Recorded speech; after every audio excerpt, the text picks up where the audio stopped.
kembali lagi bersama saya Alia Sabita Salsabila. Nah, pada kesempatan kali ini saya akan berbagi mengenai salah satu materi biologi, yaitu tentang proses glikolisis. Nah, ini prosesnya sudah ada di belakang saya. Nanti kita simak bareng-bareng ya. Perlu diketahui terlebih dahulu bahwa glikolisis ini adalah proses perubahan molekul glukosa yang tadinya memiliki 6 atom karbon dirubah menjadi asam piruvat yang hanya memiliki 3 atom karbon saja. Nah, proses glikolisis ini terjadi pada sitoplasma dengan bahan yaitu glukosa dan ATP. Oke teman-teman, jadi proses yang pertama kali terjadi pada glikolisis ini adalah perubahan glukosa menjadi glukosa 6-fosfat yang dibantu oleh enzim heksokinase. Nah, pada perubahan glukosa menjadi glukosa 6-fosfat ini terjadi perubahan ATP menjadi ADP. Kenapa berubah? Karena pada saat glukosa akan berubah menjadi glukosa 6-fosfat ini, glukosa membutuhkan satu fosfat. Nah, satu fosfatnya ini diambil dari ATP, yaitu adenosin trifosfat yang memiliki 3 fosfat. Nah, karena satu fosfatnya diambil oleh glukosa, maka ATP-nya berubah menjadi ADP, yaitu adenosin difosfat yang memiliki 2 fosfat. Di reaksi pertama ini terjadi fosfolirasi atau penambahan gugus fosfat.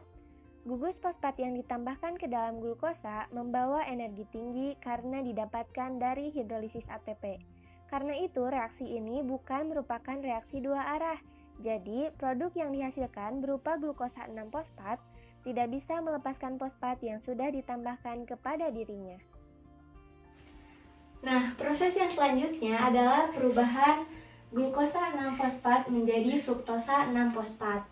Nah, proses perubahan glukosa 6-fosfat menjadi fruktosa 6-fosfat ini dinamakan isomerase.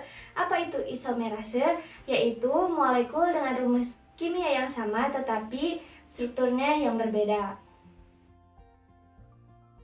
Kita lihat di sini, glukosa maupun fruktosa memiliki rumus kimia yang sama, yaitu C6H12O6. Namun, keduanya memiliki bangun struktur yang berbeda. Tampak bahwa glukosa memiliki cincin segi 6, sedangkan fruktosa memiliki cincin berbentuk segi 5. Proses selanjutnya adalah perubahan fruktosa 6-fosfat menjadi fruktosa 1,6 difosfat dengan bantuan enzim fosfofruktokinase. Nah, pada perubahan fruktosa 6-fosfat menjadi fruktosa 1,6 difosfat ini ada perubahan dari ATP menjadi ADP. Kita lihat terdapat dua molekul fosfat di sisi yang berseberangan. Hal ini menyebabkan daya tolak elektrostatik karena fosfat memiliki muatan yang cenderung negatif yang besar, sehingga menjadi tolak-menolak antara dua gugus ini. Hal ini sangat penting untuk reaksi selanjutnya. Proses yang selanjutnya yaitu fruktosa 1,6 difosfat ini akan mengalami pemecahan, di mana akan terbagi menjadi dua molekul yang lebih kecil, yaitu DHAP dan PGAL dengan dibantu enzim aldolase. Dan DHAP ini adalah dihidroksiaseton fosfat dan PGAL ini atau pegal yaitu fosfoglyceraldehid. Nah, untuk proses yang selanjutnya, karena DHAP ini tidak bisa melanjutkan ke proses yang selanjutnya, maka di proses kelima ini DHAP akan dirubah menjadi PGAL sehingga bisa melanjutkan ke proses selanjutnya. Nah, proses yang selanjutnya ini adalah PGAL berubah menjadi 1,3 difosfogliserat dengan dibantu oleh enzim triosafosfat dehidrogenase. Nah, pada proses perubahan PGAL menjadi 1,3 difosfogliserat ini terjadi perubahan dari NAD+ menjadi NADH. Yang sebelah sini juga sama ya, seperti yang proses sebelah sini. Dalam perubahan fosfoglyceraldehid menjadi 1,3 bifosfogliserat ini, terjadi perubahan NAD menjadi NADH. Pada reaksi ini tidak diperlihatkan, namun sebenarnya melibatkan air. Oksigen dari air akan membentuk jembatan atom karbon dengan fosfat, Satu ion hidrida diberikan ke NAD membentuk NADH dan satu ion hidrogen dilepas ke lingkungan sitosol.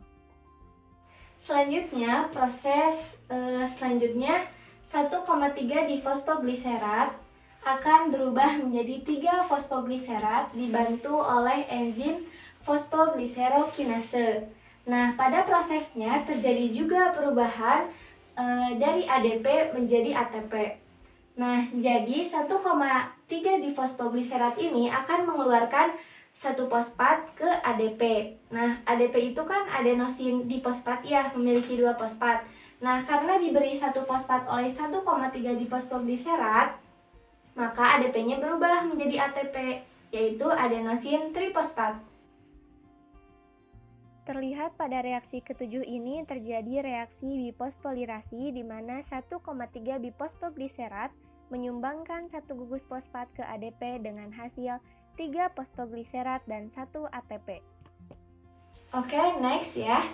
Selanjutnya, 3 fosfogliserat akan berubah menjadi 2 fosfogliserat dibantu oleh enzim fosfogliseromutase. Selanjutnya, 2 fosfogliserat ini akan berubah lagi menjadi fosfoenol piruvat dengan dibantu oleh enzim enolase. Nah, pada proses perubahan 2 fosfogliserat menjadi fosfoenol piruvat, terjadi pelepasan molekul air. Nah, ini ya H2O, H2O-nya keluar. Yang selanjutnya, ini yang terakhir ya, proses yang terakhir, yaitu fosfoenol piruvat berubah menjadi asam piruvat. Nah, dibantu oleh enzim piruvat kinase. Nah, dalam prosesnya terjadi juga nih perubahan dari ADP menjadi ATP. Dan hasil akhirnya ini didapatkan deh asam piruvat. Gitu ya teman-teman. Sekarang mari kita hitung apa saja sih hasil dari proses glikolisis ini. Nah, yang pertama ini ada asam piruvat. 1, 2. Berarti kita mempunyai hasilnya 2 asam piruvat ya. Kemudian selanjutnya ini ada ATP.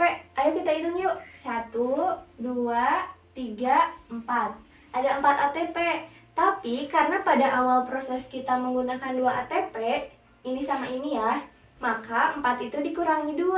Jadi 2 ATP yang kita hasilkan dari proses glikolisis ini. Selanjutnya ada apa lagi ya? Oh, ini NADH. NADH ya, 1, 2 NADH. Jadi secara keseluruhan hasil dari proses glikolisis ini adalah 2 asam piruvat, 2 ATP, dan 2 NADH.